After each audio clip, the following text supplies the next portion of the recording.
Hello students, six sem BBAയുടെ management science എന്ന് പറഞ്ഞ പേപ്പറിനകത്ത് സെക്കൻഡ് ചാപ്റ്ററാണ് ലീനിയർ പ്രോഗ്രാമിംഗ് പ്രോബ്ലം. അതിൻ്റെ പ്രാക്ടിക്കൽ, അതായത് ഈ പ്രോബ്ലം പേപ്പറാണ്. അതിലിപ്പോൾ 5 ചാപ്റ്റേഴ്സ് ഉള്ളത്. അതിനകത്ത് 5 ചാപ്റ്റേഴ്സിനകത്ത് 4 ചാപ്റ്റേഴ്സിനകത്തും പ്രോബ്ലംസ് ഉണ്ട്. അപ്പോൾ നിങ്ങൾക്ക് എക്സാമിന് ഒരു 3-4 പ്രോബ്ലം എന്തായാലും പഠിക്കേണ്ടി വരും. അപ്പോൾ കുറച്ച് സിമ്പിളായിട്ടുള്ള പ്രോബ്ലംസ് ആണ് നമ്മൾ ഡിസ്കസ് ചെയ്യുന്നത്. അതിൽ ലീനിയർ പ്രോഗ്രാമിംഗ് പ്രോബ്ലം അല്ലെങ്കിൽ LPP അതിൻ്റെ പ്രോബ്ലമാണ് നമ്മൾ ഡിസ്കസ് ചെയ്യുന്നത്. ക്വസ്റ്റ്യൻ നോക്കിക്കോളൂ. Obtain graphically the solution to the following LPP. Maximise z is equal to x1 plus 3x2 and subject to the constraints x1 plus 2x2 less than or equal to 9, x1 plus 4x2 less than or equal to 11, x1 minus x2 greater than or equal to 2 and x1 comma x2 greater than 0. Okay, അപ്പോൾ ഇവിടെ ഈ maximise z is equal to ഇതിനെ നമ്മൾ പറയുന്നതാണ് objective function. അത് നിങ്ങൾക്ക് അറിയാവുന്നിരിക്കും, objective function. ഇനി ഇതിനെ നമ്മൾ പറയുന്ന പേരാണ് constraints or the limitations. Constraints ഇതാണ് non negativity constraint. Non negativity constraint. അപ്പോൾ ഏതൊരു LPP എടുത്തു കഴിഞ്ഞാലും ഇതായിരിക്കും ഫോം. വെദർ ഈ ഒപ്റ്റിമൈസേഷൻ മാക്സിമൈസേഷനോ മിനിമൈസേഷനോ ആവാം, പക്ഷേ ഈ കൺസ്ട്രെയിൻസും ഒബ്ജക്റ്റീവ്സും എല്ലാം ഉണ്ടാവും. അപ്പോൾ ഇതിൻ്റെ സ്റ്റെപ്പ് ബൈ സ്റ്റെപ്പ് പ്രൊസീജിയറാണ് പറയുന്നത്. ഒരു ക്വസ്റ്റ്യൻ കൊണ്ട് തന്നെ നിങ്ങൾക്കിത് ക്ലിയർ ആയിട്ട് മനസ്സിലാവേണ്ടതാണ്. ഇനിയും മനസ്സിലായിട്ടില്ലെങ്കിൽ നമുക്ക് 1-2 ക്വസ്റ്റ്യൻസും കൂടെ ചെയ്യാൻ പറ്റും. ഓക്കെ, ചെറിയൊരു വീഡിയോ ആയിരിക്കും ഇത്, ശ്രദ്ധിച്ചു നോക്കാം. അപ്പോൾ നമ്മൾ ആദ്യം ചെയ്യേണ്ടത് എന്താ വെച്ച് കഴിഞ്ഞാൽ നമ്മുടെ കയ്യിലുള്ള കൺസ്ട്രെയിൻസ് കൺസിഡർ ചെയ്യുക. കൺസ്ട്രെയിൻസ് നോക്കൂ. ആദ്യത്തെ x1 പ്ലസ് ഈ 2x2 less than or equal to 9. അപ്പോൾ എന്താ ചെയ്യേണ്ടതെന്ന് വെച്ച് കഴിഞ്ഞാൽ ഈ കൺസ്ട്രെയിൻസ് ഉണ്ടല്ലോ, അപ്പോൾ നമ്മൾ കൺസ്ട്രെയിൻസിനെ നേരെ ഈ ഇനിക്വാലിറ്റി മാറ്റി ഈക്വാലിറ്റി ആക്കി മാറ്റുക. എന്ത് ചെയ്യുക? x1 plus 2x2 equal to 9 എന്ന് മാറ്റുക കൺസ്ട്രെയിൻസിന്. ഇനി സെക്കൻഡ് കൺസ്ട്രെയിൻ നോക്കൂ. x1 plus 4x2 less than or equal to 11. Okay, അതിനെ നമ്മൾ കൺസ്ട്രെയിനിലേക്ക് മാറ്റുമ്പോൾ, ഇക്വാലിറ്റി കൺസ്ട്രെയിനിലേക്ക് മാറ്റുമ്പോൾ x1 plus 4x2 equal to 11. Okay, then third constraint x1 minus x2 greater than or equal to 2. അതിനെ നമ്മൾ മാറ്റുമ്പോൾ x1 minus x2 equal to. Okay, ഇനി x1 greater than or equal to 0 and x2 greater than or equal to 0. Non negativity constraint എന്താണ്? അപ്പോൾ അതിനെ നമ്മൾ മാറ്റുമ്പം x1 equal to 0 and x2 equal to 0 ഇങ്ങനെ മാറ്റാം. ഈ ഇക്വേഷൻ ഇതിപ്പോൾ എന്താ വെച്ചാൽ ഇക്വേഷനായി. അപ്പോൾ ഇതിന് നമ്മൾ നമ്പർ കൊടുക്കുക 1 2 3 4 5. ഓക്കെ, ഇനി നമ്മൾ എന്താ ചെയ്യണമെന്ന് വെച്ച് കഴിഞ്ഞാൽ ഗ്രാഫിൽ ഈ ഇക്വേഷൻ്റെ ഈ ലൈനിൻ്റെ ഒക്കെ ഈ ഇക്വേഷൻ്റെ ഒക്കെ ലൈൻ വരയ്ക്കാൻ പോവുകയാണ്. ഓക്കെ, അപ്പോൾ നോക്കൂ, ഫസ്റ്റ് ഇക്വേഷനും ഫോർത്ത് ഇക്വേഷനാണ് ഞാൻ കൺസിഡർ ചെയ്യുന്നത്. Consider equation number 1 and. അപ്പോൾ നമ്മൾ ഈ പോയിന്റുകളെല്ലാം ഇവിടെ കൊടുത്തിട്ടുണ്ട്. നമ്മൾ കണ്ടുപിടിച്ച പോയിന്റുകളെല്ലാം കൊടുത്തിട്ടുണ്ട്. ഇനി നോക്കൂ, അതിന് ഈ പോയിന്റുകൾ ഈ ഗ്രാഫിനകത്ത് പ്ലോട്ട് ചെയ്യാണ്. 0,45. ആദ്യത്തെ 0 കാണുന്നത് x2 ആക്സിസ് ആണ് നോക്കണ്ട കേട്ടോ. x2 axis vertical axis. ആദ്യത്തെ 0 കാണുന്നത് x2 ആക്സിസ് ആണ്, വെർട്ടിക്കൽ ആക്സിസ് ആണ് നോക്കേണ്ടത്. വെർട്ടിക്കൽ ആക്സിസിൽ നോക്കുക 4.5. 4.5 എന്ന് പറയുമ്പോൾ 4നും 5നും ഇടയ്ക്കാണ് വരിക. അതവിടെ. ഓക്കെ, അത് 90. രണ്ടാമത്തെ ആക്സിസ് 0 വരുമ്പോൾ, രണ്ടാമത്തെ വാല്യൂ 0 വരുമ്പോൾ അത് x1 ആക്സിസ് ആണ്, ഹൊറിസോണ്ടൽ ആക്സിസിലാണ്. ഹൊറിസോണ്ടൽ ആക്സിസിൽ 9 കാണുന്നുണ്ടോ? ഈ രണ്ട് പോയിന്റും കൂടെ ജോയിൻ ചെയ്യുന്ന ലൈനാണ് ആര്? ഈ 0,45ഉം 90 എന്ന് പറഞ്ഞ ലൈൻ. അതിനപ്പം തന്നെ അതിന് നമ്പറും കൊടുക്കും. ഒന്നാമത്തെ ഇക്വേഷൻ അല്ലത്, നമ്പർ കൊടുക്കുക. കാരണം എന്താ, ഒരുപാട് ഇക്വേഷൻസ് ഇല്ലേ നമ്മുടെ കയ്യിൽ, അതുകൊണ്ട്. ഇനി രണ്ടാമത്തെ പോയിന്റ്സ് വരയ്ക്കുക. രണ്ടാമത്തെ നോക്കൂ, 0,27. ഫസ്റ്റ് നമ്പർ 0 ആവണമെന്നുണ്ടെങ്കിൽ അത് വെർട്ടിക്കൽ ആക്സിസിൽ നോക്കുക കേട്ടോ. 2.7 ആണ്. 2.7 എന്ന് പറയുന്നത് ഏകദേശം 3യുടെ അടുത്ത് വരും. 3യുടെ അടുത്ത്.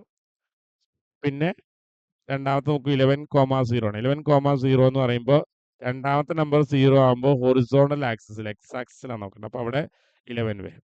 ഈ രണ്ട് പോയിന്റും കൂടെ ജോയിൻ ചെയ്യുന്നതാണ് ഇത് അടുത്ത ഗ്രാഫ്. സ്കെയിൽ ഉപയോഗിച്ച് വരയ്ക്കുക. സ്കെയിൽ ഉപയോഗിച്ച് വരച്ച് കഴിഞ്ഞാൽ കറക്റ്റ് ആയിരിക്കും. ഇത് നമ്മൾ 2 കൊടുത്തു, രണ്ടാമത്തെ നമ്പർ. ഇനി നമുക്ക് വേണ്ടത് -2, 2 ആണ്. ഓക്കെ, -2, 2. ഇവിടെ ഒരു -2 ഉണ്ട്. ഇതാണ് -2 അല്ലേ, y ആക്സിസ്. രണ്ടാമത്തെ, ഒന്നാമത്തെ 0 അല്ലേ, അപ്പോൾ രണ്ടാമത്തെ നമ്പർ -2, -2, 2,0 എന്നാണ് അല്ലേ. 0, -2, 2,0 എന്നാണ്. അപ്പോൾ 0, -2 എന്ന് പറയുമ്പോൾ -2 ഇവിടെ കിടക്കണേ അല്ലേ. 2,0 എന്ന് പറയുമ്പോൾ 2,0 എന്ന് പറയുമ്പോൾ ഇവിടെ കിടക്കണേ ആണല്ലോ. ഈ രണ്ട് ലൈനിൽ കൂടെ, ഈ രണ്ട് പോയിന്റിൽ കൂടെ പാസ് ചെയ്യുന്ന ലൈനാണ് വരയ്ക്കേണ്ടത്. കുറച്ച് നീട്ടി വരയ്ക്കാം കേട്ടോ. ഓക്കെ, അതാണ് നമ്മുടെ മൂന്നാമത്തെ ഇക്വേഷൻ്റെ ലൈൻ. ഓക്കെ, ഇനി x1 = 0, x2 = 0 നമ്മൾ ഓൾറെഡി വരച്ചു. ഇതാണ് x1 = 0 എന്ന് പറഞ്ഞ ലൈന്. ഇതാണ് x2 = 0 എന്ന് പറഞ്ഞ ലൈൻ. അതിന് നിങ്ങൾ വരച്ചാലും വരച്ചില്ലെങ്കിൽ അതങ്ങനെ വരും. ഇനി നമ്മൾ കണ്ടുപിടിക്കേണ്ടത് വെച്ചാൽ ഫീസിബിൾ റീജിയൻ കണ്ടുപിടിക്കണം. ഫീസിബിൾ റീജിയൻ കണ്ടുപിടിക്കണമെങ്കിൽ നമ്മുടെ കയ്യിലുണ്ടായിരുന്ന കൺസ്ട്രെയിൻസ് ഒന്നും കൂടെ കൺസിഡർ ചെയ്യണം. x1 + 2x2 <= 9. അടുത്ത കൺസ്ട്രെയിൻ വരുന്നത് x1 + 4x2 <= 11. അടുത്തത് x1 - x2 > 2. ഓക്കെ, ഈ കൺസ്ട്രെയിൻസ് ആണ് നോക്കേണ്ടത്. നോക്കൂ, ഈ കൺസ്ട്രെയിൻസ് ശ്രദ്ധിച്ച് നോക്കാം. x1 + 2x2 <= 9. അതായത് ഒന്നാമത്തെ ഇക്വേഷന്റെ ലെസ് ദാൻ എന്നാ പറഞ്ഞത്. ലെസ് ദാൻ എന്ന് പറയുമ്പോൾ ഏത് ഭാഗമാണ് വരിക? ഈ ലൈനിന്റെ താഴത്തേക്കുള്ള ഭാഗം. ഈ ലൈനിന്റെ താഴത്തേക്കുള്ള ഭാഗം ഓർത്തിരിക്കണേ. ഈ ഒന്നാമത്തെ ഇക്വേഷൻ പാസ് ചെയ്യുന്നുണ്ടോ? ഒന്നാമത്തെ ഇക്വേഷൻ പാസ് ചെയ്യുന്ന ലൈനിന്റെ, ഞാൻ കളർ മാറ്റാം.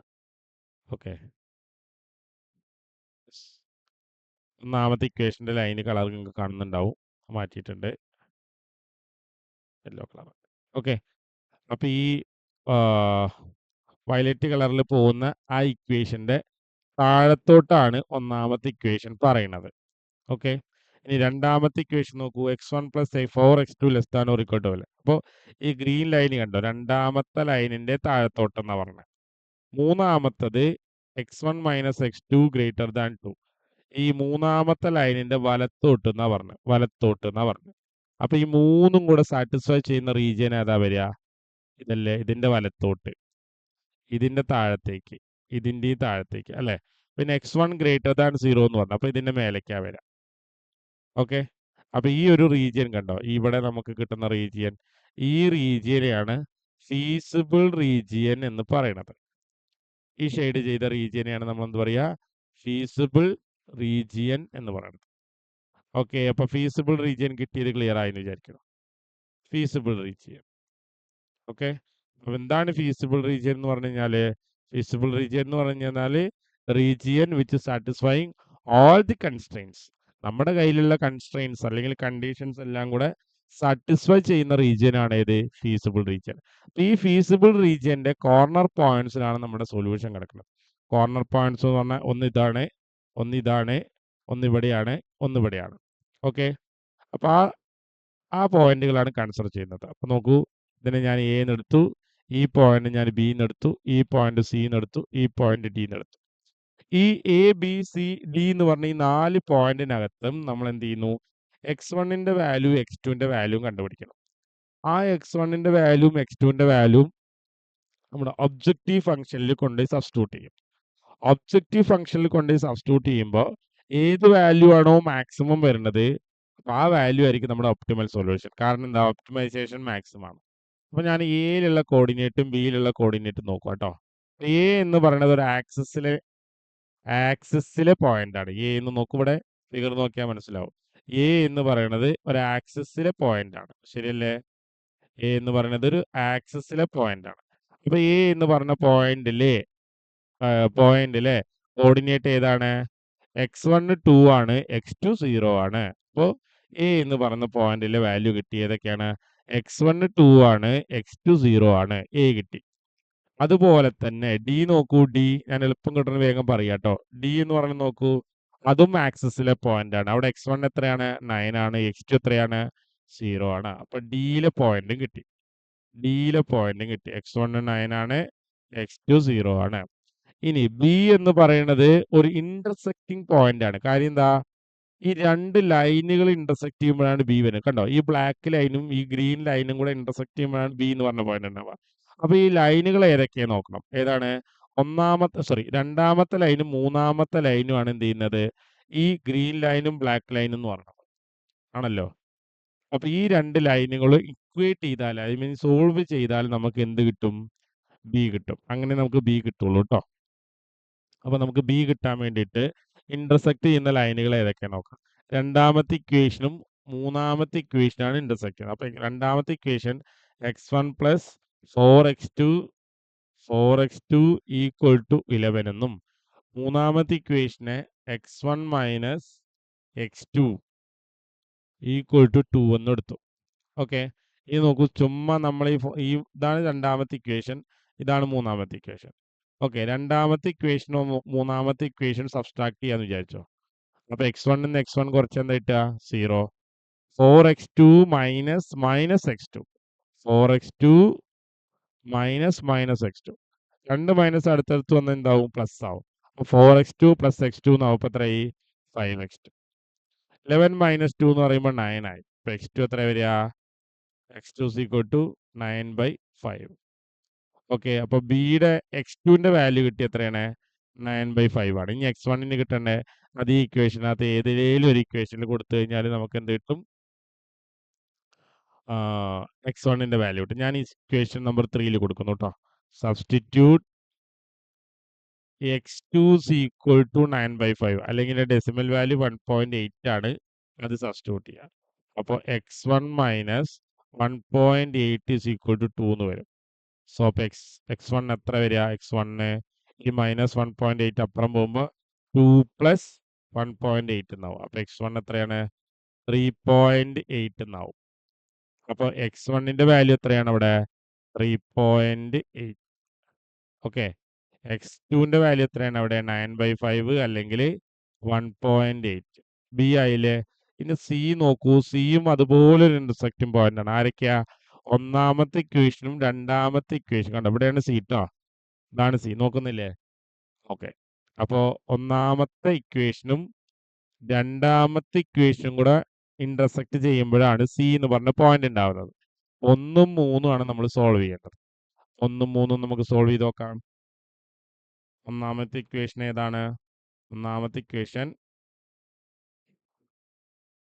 ഓക്കെ, ഫസ്റ്റ് ഇക്വേഷൻ എന്താണ്? x1 plus 2x2 equal to 9. ഇനി ഏതിലാണ്? ഒന്നാമത്തെ ഇക്വേഷനും രണ്ടാമത്തെ ഇക്വേഷൻ. യെസ്, രണ്ടാമത്തെ ഇക്വേഷനാണ് ഇന്റർസെക്ട് ചെയ്യുന്നത്. കണ്ടോ, ഗ്രീൻ ലൈനല്ലേ ഇന്റർസെക്ട് ചെയ്യുന്നത്. ഓക്കെ, അപ്പോ ഗ്രീൻ ലൈന്, അതായത് സെക്കൻഡ് ഇക്വേഷൻ. അപ്പൊ സെക്കൻഡ് ഇക്വേഷൻ ആണ് കൺസിഡർ ചെയ്യുന്നത്. ഏതാണ് second equation? x1 plus 4x2 equal to 11. Okay, ഇത് ഫസ്റ്റ് ഇക്വേഷൻ, ഇത് സെക്കൻഡ് ഇക്വേഷൻ. സോൾവ് ചെയ്യുക. നേരിട്ട് കുറച്ചാൽ മതി കേട്ടോ. നേരിട്ട് കുറച്ചാൽ മതി. x1 മൈനസ് x1 0, 2x2, അല്ലെങ്കിൽ ഇതല്ലേ ചെറുത്. അപ്പൊ 2 മൈനസ് ഇക്വേഷൻ നമ്പർ 2 മൈനസ് 1 ചെയ്താൽ മതി. x1 minus x1 0, 4x2 minus 2x2. അപ്പൊ 2x2 അല്ലേ വരുള്ളൂ. 11 മൈനസ് 9 എന്ന് പറയുമ്പോൾ എത്ര വരിക? 2 വരും അല്ലേ? 2 വരും. അപ്പൊ 2x2 ഈക്വൽ ടു 2 വരും. അപ്പൊ x2 എത്ര വരിക? 2/2 എന്ന് പറഞ്ഞാൽ 1. ഇനി ഇതിന്റെ വാല്യൂ ഇക്വേഷനകത്ത് ഏതിനേലും ഒരെണ്ണത്തിന് കൊടുത്തു കഴിഞ്ഞാൽ നമുക്ക് എന്ത് കിട്ടും? x1 കിട്ടും. ഞാനിവിടെ ഒന്നാമത്തെ ഇക്വേഷനിൽ കൊടുത്തു. അപ്പൊ എന്താ വരിക? x1 plus 2 into 1 is equal to 9. So x1 is equal to 9 minus 2. അതായത് x1 is equal to എത്ര വരും? 7 വരും. അപ്പോൾ നമുക്ക് സി എന്ന് പറഞ്ഞ പോയിന്റ് കിട്ടി അല്ലേ? സി എന്ന് പറഞ്ഞ പോയിന്റ് ഏതായിരുന്നു? x1ന്റെ വാല്യൂ എത്രയാണ്? 7. x2ന്റെ വാല്യൂ എത്രയാണ്? 1. ഓക്കെ അല്ലേ? ക്ലിയർ ആയല്ലോ? ഓക്കെ. ഓക്കെ? യെസ്. അപ്പം ഇനി നമ്മൾ എന്താ ചെയ്യേണ്ടത് വെച്ച് കഴിഞ്ഞാൽ നമ്മൾ ഒബ്ജക്റ്റീവ് 4 പോയിന്റ്സ് ആണ് നമ്മൾ മാർക്ക് ചെയ്തത് അല്ലേ? 4 പോയിന്റ്സ് ആണ് നമ്മൾ മാർക്ക് ചെയ്തത്. ആ 4 പോയിന്റ്സിന്റെയും കോർഡിനേറ്റ്സ് കിട്ടി. കിട്ടിയില്ലേ? ഓക്കെ. അപ്പൊ ഇനി നമുക്കിത് ഏത് പോയിന്റിലാണ് ഏത് മാക്സിമം ഉള്ളത് നോക്കാം. അപ്പൊ നോക്കിക്കോ, പോയിന്റ്സ് ഏതൊക്കെ പോയിന്റ്സാ? A, B, C, D. ഇനി അതിന്റെ കോർഡിനേറ്റ് അല്ലേ? കോർഡിനേറ്റ് എയുടെ കോർഡിനേറ്റ് നോക്ക് 2,0. അതായത് x1 2ഉം y1 x1 x2 0 കേട്ടോ. ബി എത്ര വന്നിരിക്കണേ? 3.8, 1.8 അല്ലെ? സി എത്ര വന്നിരിക്കണേ? 7,1. ഡി എത്രയാണ്? 9,0. ഇനി നമ്മൾ ഒബ്ജക്റ്റീവ് ഫംഗ്ഷൻ വേണം. ഒബ്ജക്റ്റീവ് ഫംഗ്ഷൻ എന്താ നമ്മുടെ objective function? Maximise z is equal to എത്രയായിരുന്നു? x1 plus 3x2. ഇതിൽ ഓരോ പോയിന്റിലും എന്ത് ചെയ്യുക നിങ്ങൾ? ഓരോ പോയിന്റിലും വാല്യൂ കൊടുക്കുക. അപ്പൊ എ എന്ന് പറഞ്ഞ പോയിന്റിലാവുമ്പോൾ x1 2 ആണ്, x2 0 ആണ് അല്ലേ? അപ്പൊ അവിടെ കൊടുക്കുമ്പോൾ എന്താ സംഭവിക്കാൻ നോക്കിയേ? x1ന് 2 കൊടുത്തു. അപ്പൊ 2 പ്ലസ് 0 എത്ര കിട്ടുക? 2. പിന്നെ ബിയിൽ നോക്കൂ 3.8ഉം 1.8ഉം ആണ് അല്ലേ? അപ്പോ 3.8 പ്ലസ് 3 ഇൻറ്റു 1.8 എത്ര സൊല്യൂഷൻ കിട്ടുക? 9.2 കിട്ടും. 9.2 കിട്ടും. കറക്റ്റ് അല്ലേ? ഓക്കെ, 9.2 കിട്ടും. അടുത്തത് x1 പ്ലസ് കണ്ടോ, x1 പ്ലസ് 3x2 എന്നാണ്. അപ്പൊ x1ന് 7 കൊടുത്തു, സിയിലാട്ടോ. x1ന് 7 കൊടുത്തു, 3 ഇൻറ്റു 1 എന്ന് പറയാം. അപ്പൊ 7 ഇൻറ്റു 3 ഇൻറ്റു 1 എന്താ വരിക? 10. ശരിയല്ലേ? ഓക്കെ. അടുത്തത് നോക്കൂ, x1 9 ആണ്. അപ്പൊ 9 പ്ലസ് 0 എന്ന് പറയുമ്പോൾ 9 തന്നെയാ വരിക. അപ്പൊ അവിടെ 9 പ്ലസ് 0 എന്നാ വരിക എന്ന് പറഞ്ഞാൽ എന്താ? 9 തന്നെ. ഇനി നിങ്ങളൊന്ന് ആലോചിച്ച് നോക്കിയേ. ഇനി പറയൂ, ഇതിലേതിലാണ് മാക്സിമം നിങ്ങൾക്ക് കാണുന്നത്? ഏത് വാല്യൂ മാക്സിമം ആയിട്ട് നിൽക്കണേ? ഏത് വാല്യൂ മാക്സിമം ആയിരിക്കണേ? 9.2 ഉണ്ട്, 10 ഉണ്ട്, 9 ഉണ്ട് അല്ലേ? ഏതിലാ മാക്സിമം നിൽക്കുന്നേ? 10 അല്ലേ? 10 അല്ലേ മാക്സിമം? ആ, അതാണ് പരിപാടി. അപ്പൊ എന്തുള്ളൂ, ഈ 10 കിട്ടാൻ വേണ്ടിയിട്ട് x1 എത്രയാവണം? x1 7 ആവണം, x2 1 ആവണം. അപ്പൊ എന്താ നമ്മുടെ കൺക്ലൂഷൻ? നോക്കിക്കേ, ഇതാണ് ക്വസ്റ്റ്യൻ കഴിഞ്ഞ്. ഇത്രയുള്ളൂ പണി. എന്താണ് കൺക്ലൂഷൻ? the maximum